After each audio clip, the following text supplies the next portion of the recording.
Yang pertama adalah apa dan mengapa knowledge management. Bapak Romi menjelaskan pentingnya sebuah pengetahuan yang perlu dikelola dengan baik dalam sebuah organisasi. Beliau memberikan contoh dan gambaran mengenai hilangnya pengetahuan yang mungkin saja dapat terjadi.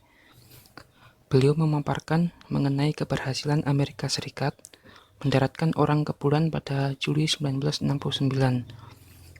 Hal itu dikatakan merupakan sebuah pencapaian yang bersejarah bagi Amerika Serikat karena mampu mengejar ketertinggalannya atas Rusia yang saat itu sudah lebih dulu mendaratkan orangnya di bulan. Akan tetapi, karena tidak terdokumentasikannya teknik dan detail mengenai kegiatan tersebut, kemudian timbul sebuah cerita pahit dengan adanya berbagai isu yang tidak berpihak dan kesangsian atas capaian tersebut. Contoh yang beliau paparkan lainnya adalah hilangnya sebuah pengetahuan di suatu perusahaan ketika seseorang pegawai meninggalkan perusahaan tanpa adanya sebuah pengelolaan kebijakan yang baik mengenai transfer pengetahuan, maka pengetahuan yang dimiliki pegawai tersebut juga ikut akan hilang. Perlu adanya suatu nomenklatur atau standar pengelolaan serta pendokumentasian yang berkaitan dengan yang pertama, mengetahui kekuatan serta penempatan sumber daya manusia yang tepat.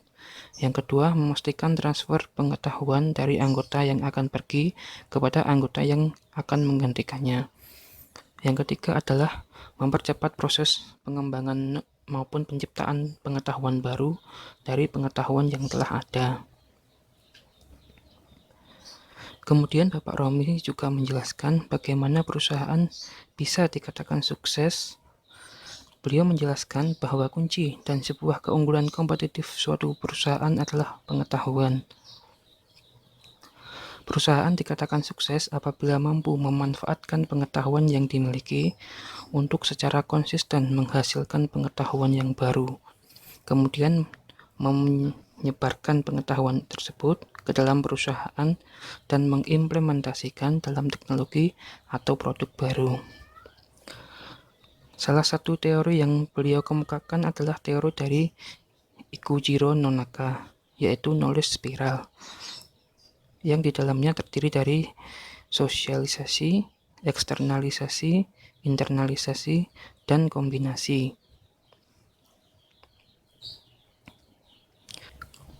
Bapak Romi Satriawahono melihat adanya tantangan dunia industri yang semakin pesat, yaitu meningkatnya kompleksitas dunia bisnis di segala sisi, perubahan pasar yang sangat pesat, tuntutan atas respon yang cepat dan intensif, hingga berkurangnya pengalaman individual karena pergerakan dunia bisnis yang sangat cepat. Setelah mengetahui latar belakang pentingnya knowledge management tadi, Bapak Romi memaparkan apa sebenarnya definisi dari knowledge management itu sendiri.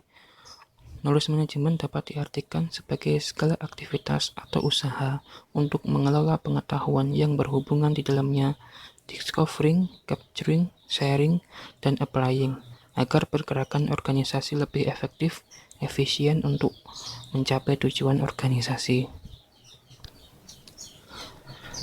Knowledge management sendiri memiliki berbagai bidang disiplin ilmu yang terkait dengannya. Di antaranya, yang pertama manajemen organisasi, kemudian data mining, bisnis proses manajemen pengetahuan deklaratif, kemudian sistem informasi, jurnalistik, dan psikologi.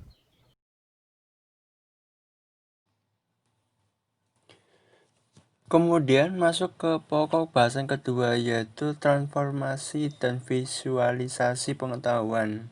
Beliau menjelaskan bahwa pengetahuan terbentuk dari data informasi yang kemudian menjadi pengetahuan.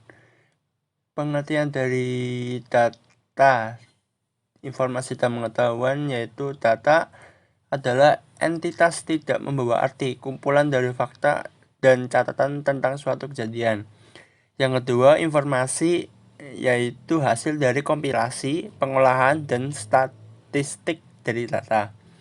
Dan pengertian dari pengetahuan tersendiri yaitu hasil kompilasi informasi yang berbentuk pola role dan solusi yang memiliki nilai tinggi dan dapat dipelajari dan juga bisa diajarkan kepada orang lain. Dari pengetahuan yang telah didapatkan dapat dijadikan pedoman atau rujukan bagi pengambilan suatu keputusan atau kebijakan dengan alur transformasi sebagai berikut. Data menjadi informasi dan kemudian menjadi pengetahuan, dan yang terakhir adalah kebijakan yang akan terlaksana. Dilihat dari beberapa aspek, pengetahuan diklasifikasi ke dalam beberapa jenis, yaitu aspek keluasan yang terdiri dari general knowledge dan specific knowledge.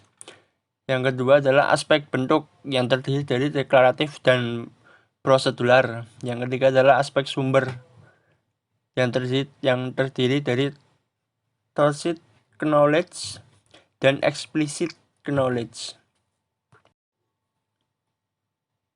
Pengetahuan dapat divisualisasikan dengan alat berdasarkan jenis pengetahuannya. Di antaranya adalah minimap, yaitu tool yang digunakan untuk menvisualisasikan pengetahuan yang berjenis deklaratif. Yang kedua adalah flowchart dan BPMN, yaitu tool yang digunakan untuk menvisualisasikan pengetahuan yang berjenis prosedural.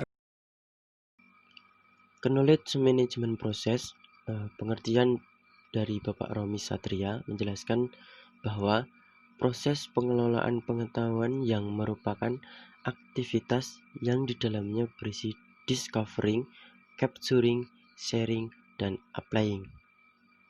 Nah, apa saja yang dimaksud dari discovering, capturing, sharing, dan applying? Yang pertama, knowledge discovering atau penemuan pengetahuan merupakan suatu proses penemuan pengetahuan baru melalui dua cara. Sedangkan capturing knowledge atau penangkapan pengetahuan merupakan suatu penangkapan pengetahuan dalam dua cara. Sedangkan yang ketiga yaitu knowledge sharing atau berbagi pengetahuan merupakan suatu proses pembagian atau penularan pengetahuan dalam dua cara. Yang terakhir yaitu knowledge application, pengaplikasian pengetahuan, suatu proses penerapan suatu pengetahuan melalui dua cara. Menuju yang selanjutnya yaitu knowledge management system.